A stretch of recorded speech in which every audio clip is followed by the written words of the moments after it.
Resto Geek. Et maintenant, bienvenue dans votre émission Livres et JDR. Mangeons, donjons, bouquinons. Et bah sur ce, on a terminé. Les prochaines sorties ? Les prochaines sorties. On commence par les bouquins. Promis, je vous en mets 4-5 max par mois.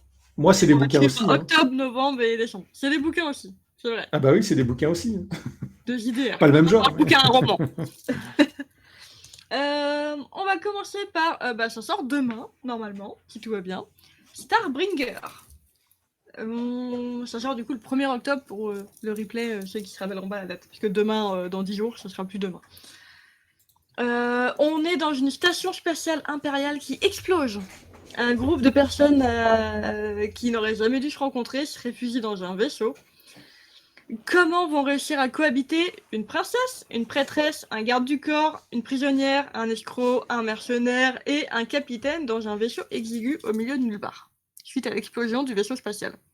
Ça donne grave envie. Tu m'as conquis à vaisseau spatial. Voilà. J'adore. Et oui, désolé, je vais donner trop de bouquins à vouloir acheter. Mais c'est jusqu'à décembre. J'aime bien, j'adore le principe de mélanger les codes de la fantasy et de la SF en mettant une princesse dans un vaisseau à la Star Wars, voilà. Mais je trouve que c'est un truc qui fonctionne super bien. On est d'accord. Par contre, le synopsis me rappelle beaucoup une BD faite par le créateur de l'Enfeu.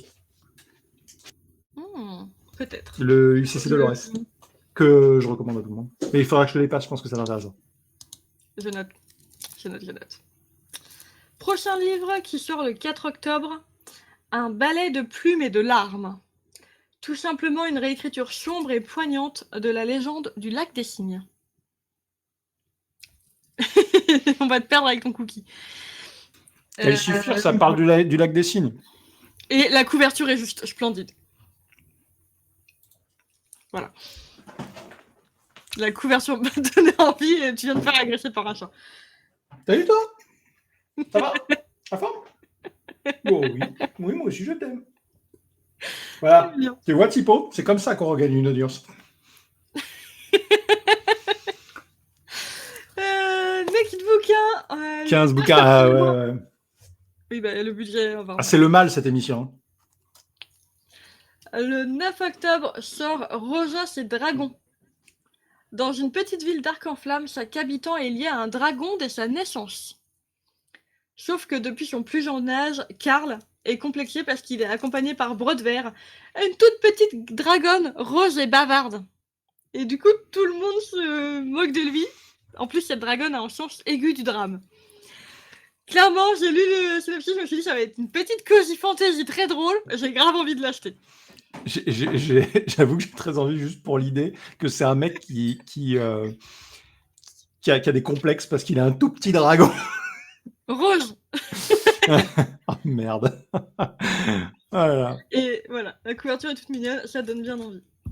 Et du coup, sorti très très prochainement, je crois que fin du mois ou tout début novembre, j'ai plus la date exacte parce qu'il faut qu'il fasse un réassort, sort le petit livre que je vous ai montré tout à l'heure où j'ai fait le financement participatif, Un automne à Mapfall Creek. Soirée au coin du feu, festival d'automne, flamboyant, coucher de soleil, l'endroit a tout pour plaire à Elvira et Nicole, sa grand-mère. Tant pis pour Warren, ses préjugés et son fichu caractère. Petite romance cosy où Elvira est une... comment dire ? Sa vie vire au fiasco, sa séance de dédicace vire au fiasco. Du coup, elle part en vacances avec sa grand-mère. Elle se retrouve bloquée dans un petit village dans le Vermont. Voilà. Ça donne envie. On dirait le début d'un roman de Noël, mais à l'automne. Ouais, c'est ça. Bah, c'est un truc à lire devant un chocolat aux épices. Un petit feu de cheminée avec un petit chocolat. Avant de se faire une soupe de potimarron, quoi. Exactement. En plus, il y a des recettes à la fin du bouquin, dont une recette d'un velouté de butternut. Attendez, j'en ai une, je peux vous montrer, je pense. Elles sont toutes à la fin du bouquin. Genre, velouté de butternut et cheddar apple pie. Petite recette. C'est rigolo, parce que dans le jeu de rôle que j'ai, là où tu dois gérer une taverne, C'est pareil, il y a des recettes à la fin. C'est marrant. Ouais, j'aime bien quand ils font ça. Il sort à la fin du mois, novembre, selon le réassort qu'ils auront suite à tout ce qui est parti en crowdfunding. Trop bien. On continue sur novembre avec les Arcanes du Mal. Bouquin qui se tourne autour d'un jeu de tarot où Alicia est dans une école de magie alors qu'elle n'a pas trop de pouvoir. Et elle va tomber sur un jeu de tarot, sauf qu'à chaque fois qu'elle va tirer des cartes, le jeu va s'immiscer dans son esprit et elle va devenir le jouet de force sombre et maléfique. Crois en l'âme des cartes. C'est ça. Je trouvais ça grave intriguant d'avoir une histoire basée autour d'un jeu de tarot et de la magie. Ouais. C'est pas souvent, donc ça m'intrigue. Tin. Et salut, petit Kestis. Après avoir ragé sur le Knight, tu dis bonjour, bonsoir. Tu logs depuis 45 minutes et t'as tout écouté sur merde. Chatmoine. Salut. C'est bien. Parce que là, tu couperas pas, Kestis. Il faudra que tu viennes jouer. Oui, clairement. On te veut avec des bras. Alors, est-ce que tu as fini l'acte 2 Est-ce que tu as roté du sang comme j'ai roté du sang Est-ce que tu détestes la vie maintenant? Voilà. 1h30 sur un putain de boss. Là. Insupportable. Ah, je comprends. Et pendant qu'il te répond, passons au suivant. Ouais. 7 novembre, le tome 2 de Par-delà la brume, la rébellion des dragons. On a un maître espion possédé par un démon, une voleuse de talent, une excursion mortelle sur les terres maudites des dragons. Mais est-ce que l'alliance entre ces êtres opposés va pouvoir venir à bout de cette mission impossible? Romantaisie, dragon. Autrice française, je tiens à noter. Bien. Ça donne envie. Si seulement il y avait un moyen de dépenser l'argent pour connaître la résolution de cette histoire. Incroyable. J'ai le tome 1 sur ma liseuse, je vous en parlerai bientôt, je pense. Je veux bien le retour. C'est rigolo. Ouais. Je note. 13 novembre, un tome 2 aussi, une autrice française aussi. Le tome 2 de l'Empire des Ouragans, les maîtres de l'éther. On a un continent, Finéar, des sans-âmes qui vivent en paix avec des dragons, jusqu'à ce que les dragons se retournent contre les sans-âmes et plongent le monde dans le chaos. Et les couvertures, je les adore. On a juste un œil de dragon. Je les trouve trop bien. Voilà. Quand globalement l'œil est aussi près, il faut commencer à s'inquiéter. Oui. Et beaucoup de dragons, comme tu dis, Tipo, mais parce que les dragons, c'est la vie. On rêverait d'en avoir. Alors, je trouve que il faut bien justifier les dragons. Je trouve que les dragons, on en a soupé dans la fantasy. Il faut qu'il y ait quelque chose d'intéressant à faire avec. On est d'accord. Mais ça donne toujours envie de les lire quand même. C'est bien fait, ouais. Après, on a l'espoir, on adore les dragons. Mais c'est ça. Demandez à Stalas. 20 novembre, encore un tome 2, le tome 2 de À la recherche de l'esprit renard. Et je vous rappelle que le tome 1 nous avait hypé. Je ne l'ai pas encore lu, mais le tome 2 sort le 20 novembre. Pour vous rappeler, c'est toute une histoire de guerriers, de magie, de petites bestioles, un peu dans un univers façon Ghibli. Et c'est le façon Ghibli qui m'avait juste donné envie dès le début, et j'ai toujours envie de le lire, et maintenant que la suite sort, j'ai hâte de lire le premier tome. Malgré le fait que la couverture est terrifiante. Oui. Toujours dans le même univers que dans le premier, mais la couverture est plus sombre. Il doit se passer des trucs un peu bizarres. Ça a l'air bien, ça. Mais ça a l'air très bien. Oh putain, merde, ma liste à lire, au secours. Pour finir sur novembre, sort dans le mois de novembre, je n'ai plus la date exacte, mais en tout cas, les participations du Ulule arrivent en novembre pour Grimoire et Chaussettes.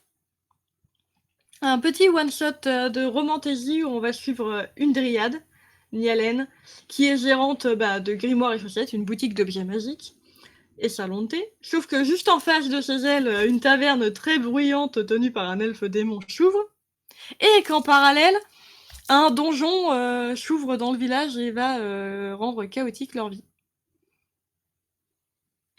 Ça a l'air tout mignon, tout cosy, plein d'aventures. Et une petite romance. On aime. Un démon, un donjon. C'est tout mignon, tout plein. Tout le monde va crever, mais c'est trop mignon. Ah, j'ai lu un livre, c'était trop mignon, tout plein. Ça s'appelle Dune. Alors, c'est fait pour être un peu plus cosy quand même. Voilà pour novembre. Et j'en ai noté que 2 pour décembre. Je n'ai pas noté toutes les romances de Noël, parce qu'elles commencent déjà. Et, peut-être on fera un spécial romances de Noël plus tard. Le 4 décembre. Le 4 décembre sort le tome 4 de Dungeon Crawler Carl. Un des surhommes de la nouveauté de la lit RPG. J'ai découvert qu'en France, on n'avait qu'un seul éditeur qui commençait à localiser de la lit RPG, et c'est celui de Dungeon Crawler Carl. On n'a que 3 séries actuellement en cours, mais en tout cas, c'est en train d'exploser un petit peu, donc il ne faut pas s'étonner que ça arrive. J'ai essayé, j'ai pas aimé du tout. Voilà. Ensuite, par contre, je connais des gens qui ont beaucoup aimé et qui apprécient beaucoup. Après, je pense que ça dépend aussi des sagas. Cette saga-là a plus d'humour que les autres, si j'ai bien suivi. Oui, c'est burlesque de Dungeon Crawler Carl. Mais en même temps, le gars se retrouve piégé dans un donjon avec le chat de son ex. Voilà. Pour résumer, qui va devenir un personnage joueur du donjon. Le chat. Princesse Donut, incroyable. Et il s'appelle Princesse Donut. Voilà. J'aime beaucoup. Parfait.